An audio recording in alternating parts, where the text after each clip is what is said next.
Ang kayamanan ay bunga ng iyong pag-asa at pananalig sa Diyos.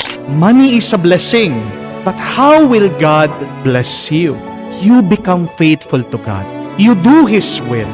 You always try to be close to Jesus. It is good to have money, but it is better to have God. Amen? Because when we have God in our life, we will lack nothing.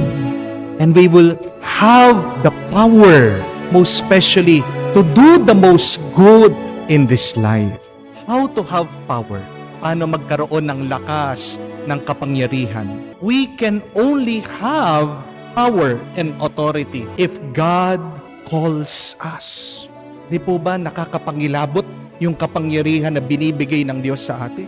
May kapangyarihan ka, may lakas ka laban sa anumang demonyo. Ang demonyo ang naninira sa ating buhay. Marami yan. Sabi niya, all. Merong masamang espiritu na naninira sa iyong pangangatawan. Merong demonyo naninira ng iyong relasyon, sa iyong asawa, sa iyong anak, sa iyong pamilya.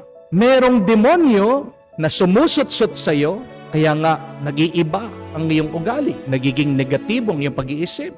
Merong demonyo na nagiging dahilan. Bakit? Hanggang ngayon, punong-puno ka ng utang, naghihirapan ka. So, see, if God gives you the power, you can have that weapon against all of the demons that tries to destroy your beautiful life. And with that power that God will give us, we can also be healed of all diseases. Lahat ng sakit. May difference. Ang lakas lang na ito ay matatanggap natin kung tatawagin tayo at papalapitin tayo ng Diyos sa Kanya. So I think the good prayer is that we can say today and every day so that we can receive this power and authority from God. Repeat this. Let this be your good prayer. Say, Lord, call me.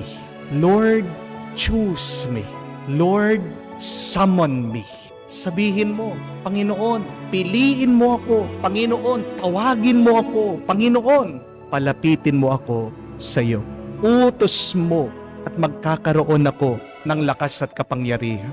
Dahil po ang Diyos, siya lang ang magbibigay ng lakas sa iyo. Lakas na makakabuti sa iyong buhay.